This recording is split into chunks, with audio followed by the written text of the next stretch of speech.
In this Indeed, the video, Archon can harness the power of the moon goddess alongside all the seven gnosis. We have seen Crimson Moon in our original story quest, but what is actually Crimson Moon? So there is no Crimson Moon. Crimson Moon is just an world, is a loop. Every time a moon just gets destroyed, a new moon rises. The main problem is Fatui, the moons, Colombia. What are all? The moon is about to rise. Start. I said start. Okay, so the new song of the Welkin Moon, not Krai concept overview. The new web event is here, and actually I think this is a less web event, and it's just a teaser because they have tell us everything we need to know about North Krai, everything we need to know to get hyped about North Krai, because there is so many things they have told us in this event, and I'm going to simplify the things because they are actually hard to understand. So let's get moving with our thing.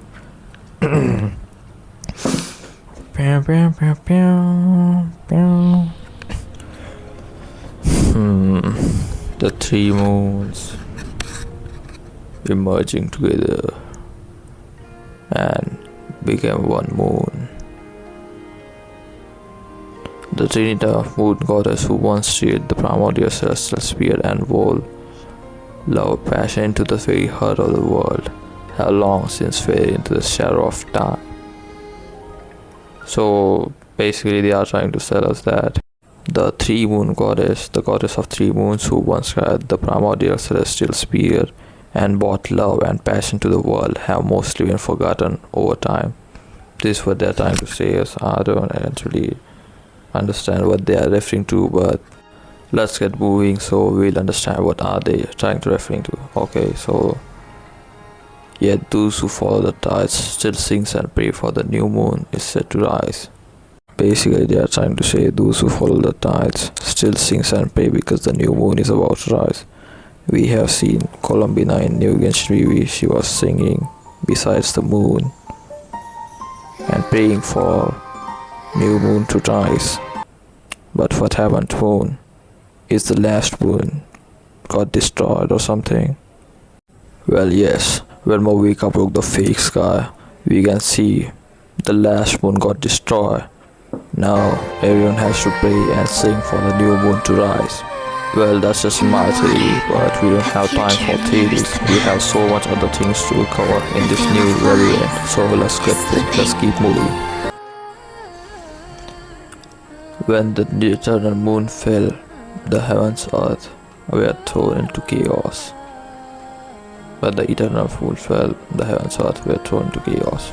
I see that. Well, count that in. When the iridescent moon shattered, the crimson shadow sank into the abyssal sea. So as you can see in the above picture, there is an iridescent moon, there is an abyssal sea, and there is a crimson moon. What is Crimson Moon? Crimson Moon is just a shadow of iridescent moon in the abyssal sea. We have seen Crimson Moon in our original story quest, but what is actually Crimson Moon? So there is no Crimson Moon. Crimson Moon is just an reflection of iridescent moon in the abyssal sea. Well, basically I don't know what iridescent moon is and what abyssal sea is. I'm just trying to explain what it is. Drop your thoughts about this in the comment section. We'll have to move to the next one.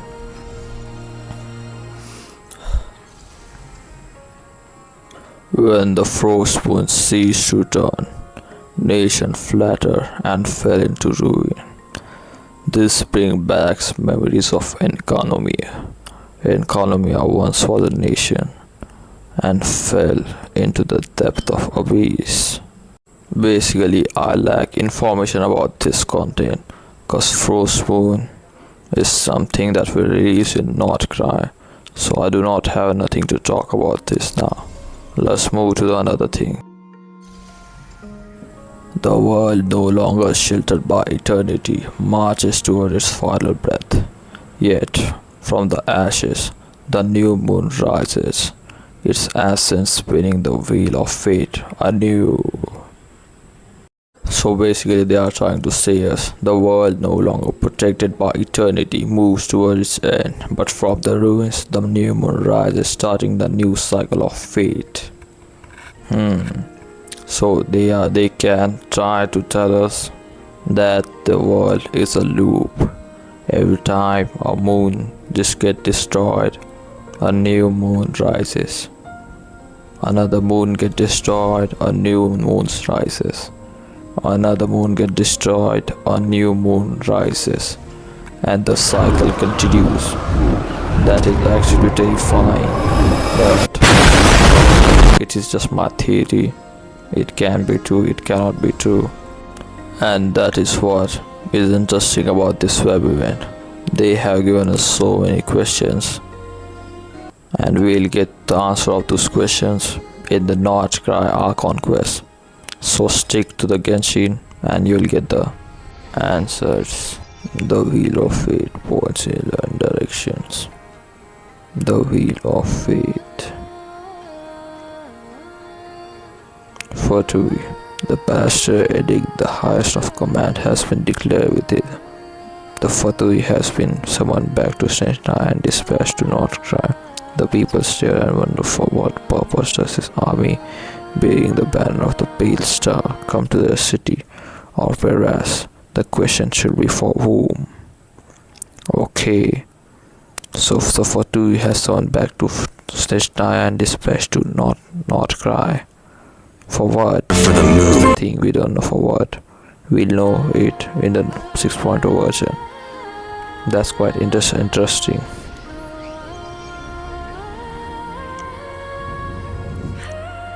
Frost Moon Session.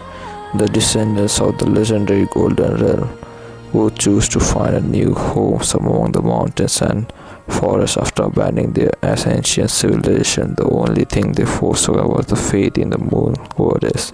However, with the arrival of the Fatui, it appears their tranquil lives about to fade into the realm of yesterday. Do not understand what it means. I think we'll just have to wait for North Krai to drop.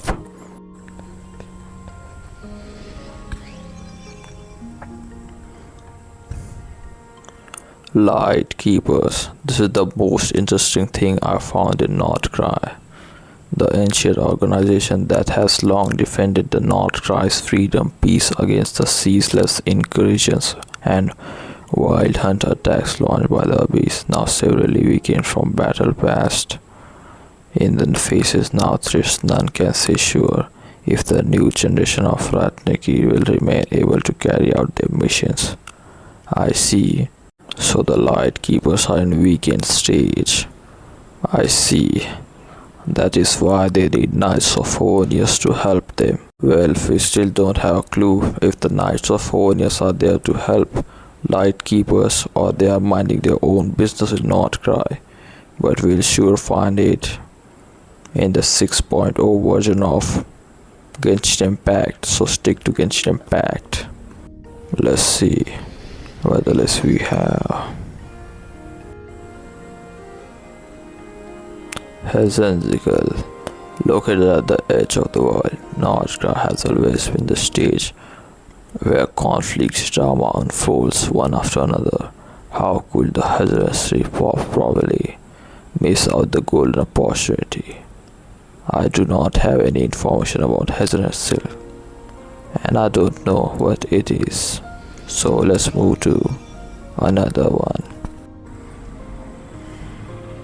The Wild Hunt.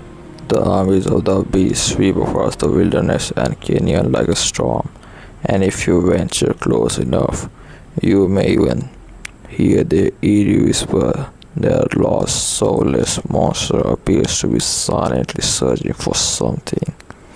Well, after seeing those previous things and after seeing the PV of New Genshin Impact, I do not think that North Krai has anything to do with Abyss. The Abyss may be a problem for normal peoples, but I do not think that's the main problem. The main problem is Fatui, the moons, Colombia. What are all of those things are doing there? I do not think that the PC is the main problem. Let's move to the Knights of Favonius, a small group of elite knights of the Monster Actuary Force has been followed the Grandmaster across Snezhnaya. Arriving in the North Krai, it is said that they have a common crucial mission. Okay. After seeing that, I do not think they are here for the Light Keepers. They are here for the Fatui. I can see they are here. The Knights of Favonius are here for the Fatui. They are here for the Snezhnaya. That's an interesting thing. We are going to see in the North Krai version. Where let's move. Voynich Guild. The merchant of Nasha Town form a commerce guild to maintain basic order. However, how could the outlaws that prowl between the island be controlled by something as simple as mere rules? It seems that the honor of striking fear into the hearts must go to the boss lady of Curatorium of Secrets. I see. So the merchants of Nasha Town created a trade group to keep things in order, which they called Voynich Guild. But how can simple rules control the criminal that roam the islands? And that's why the boss lady of Curatorium of Secrets are there to scare them. I don't know how that works, but the boss lady of Curatorium of Secrets seems a big shot in the Nasha town. Let's move.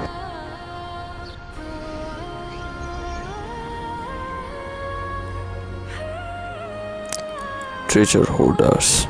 The treasure hoarders have since spread to the rest of the Teviat, but their origin in North Krai remains a little known in fact. The great treasure left behind by Reed Miller, the legendary thief who yearned to create a world without boundaries, is said to be buried somewhere here. So I don't understand, the treasure is buried or the great thief, the legendary thief Reed Miller is buried. Whoever is buried, we will find out later. I mean, legendary thief, they have legendary thief in North Krai, I think. I don't know what's going in North Krai. We'll see it later.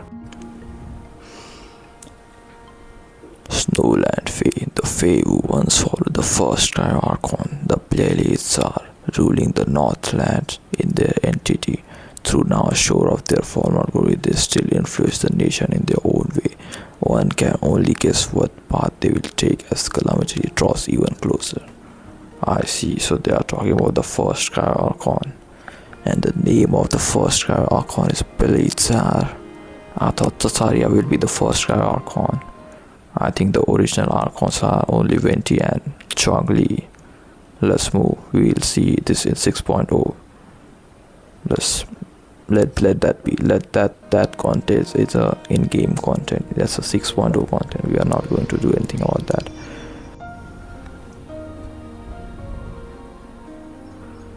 Adventurous Guild. Add Astra Vesas. The guild strong presence in an adventurous paradise like North Krai is only natural.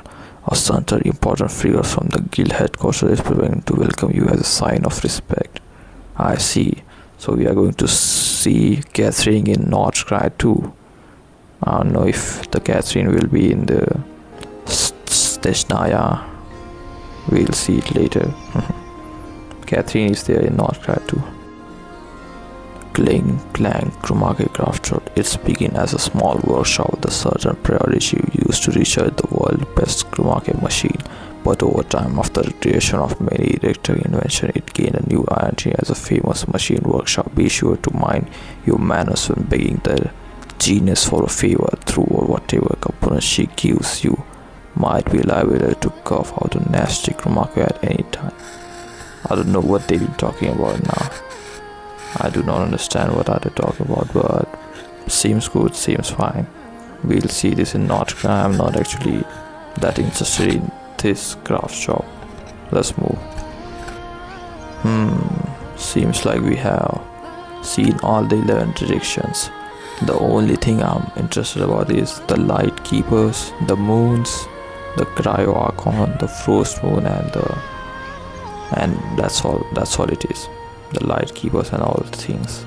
I think the main story of Krai is about the moon. It is linked to moon. The abyss is not the main threat in Krai. It's the moon, it's the Columbia, it's the Fatui. In this region, Fatu is the main threat. If you are watching the video till now, so make sure to stick to the channel, because I have so much theories about this web event, because they have given us so many questions, and we have to get the answer of the question, and we'll get those answer of the question in the next videos or something like that. So make sure to stick to the channel. Let's go. And now they have given us map of North Krai. This map actually looks small. I don't know how they are going up to 6.8 with this map. It actually looks quite small, but I think it will work. It's about the lore, it's not about the map. Wait, what just happened? Go back again. Oh yeah. See. And Lempo itself, they have given us the main locations of North Krai. And all of this picture you are looking in this web event are taken in game. These are not splash arts, these are in-game pics, and it looks so beautiful in game. I'm just waiting for North Krai event now. Nasha Town. Look at this picture. Look at this Lempo itself. This is an in-game picture, it's not a splash art. It is looking good. It is looking cool, good, whatever you can use the words. I have no words now. And the Pasha Islay. Look at the Pasha Islay, how they make that gigantic, whatever it is, should I call it? Whatever it is, the Fatui base. How they make that big Fatui base in North Krai. Wow. Looks cool. This is the coolest thing. Where the Fatui assemble. Hishi Island. This is also a picture from the in-game. This is the in-game picture. Wow, it looks good. North Krai actually looks good, and it will look good in game too. The moon enveloped land. The moonlit land where those torn in by various power wage bitter war without ends war. And there is a Fatui base, Paha Islay, Paha Isal, Paha, whatever it is, where the Fatui assemble. So they get back all the commander Fatuis, or all across the Tibet. They get them back to Seritaya, and they deploy them to North Krai. But for what reason? I think salespeople from North Krai then worship to Archons. They worship to the moon goddess. And if by any chance Columbia is the new moon goddess, since the old moon goddess is missing or gone, and Columbina is a Fatui harbinger, it can be the current Cryo Archon can harness the power of the moon goddess alongside all the 7 Gnosis. Wow, it sounds interesting if it is true. It's just my theory, but it makes perfect sense. But as I said, we are not doing the theories now. For the theories, tell me in the comments if I should do the theories or not.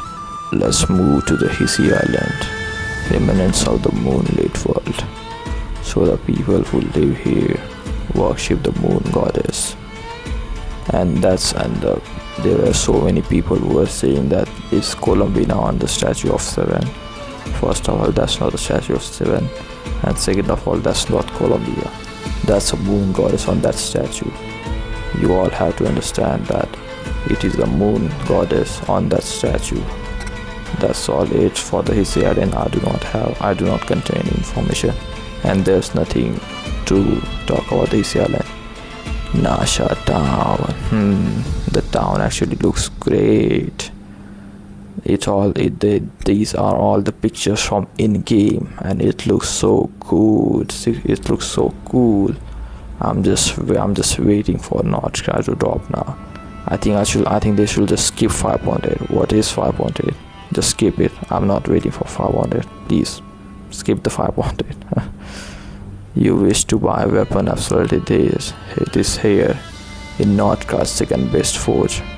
Why second you ask? Well, if you meet, I know you. I'm sure it will be pretty clear. I see. Okay, so there's nothing there. And I think they changed the ad as services. They changed the Catherine shop. This is the first region where Catherine shop is different than usual. The presence of abyss grows. This is I've been waiting for the presence of abyss grows. As you can see, they haven't given us any information about the abyss. It means the abyss is not that important in North Krai. It's still not confirmed, but I do not think that North Krai will have time for the abyss, because the moon is falling apart. Let's move. About the North Krai. In the age when the sunlight of the firmament had not yet shone upon the land, that now nameless ruler raised the heavenly moons to govern the cyclical tides of the world in their stead. The remnants that failed to become a moon slumber in the west, due only to become that last refuge of the exiles of the north.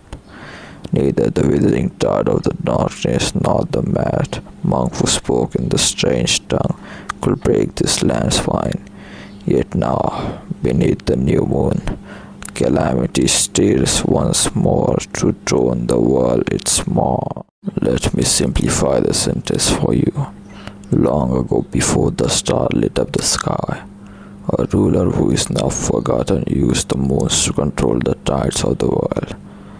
The pieces that turn into the moon rested into the deep sea and become a safe place for people who were forced to live their hopes in the north. The darkness and a strange monk could not harm this land, but now under the new moon, trouble is rising again, threatening to overwhelm the world. Well, if I had to shorten it and simplify it at the same time, I would like to say once there was a ruler who came to this land, make this land safe for people to live. But now, under the new moon, trouble is starting again that could overwhelm the world. Well, that's all for today's vid. If you have any further questions left, join my Discord. That's all for today.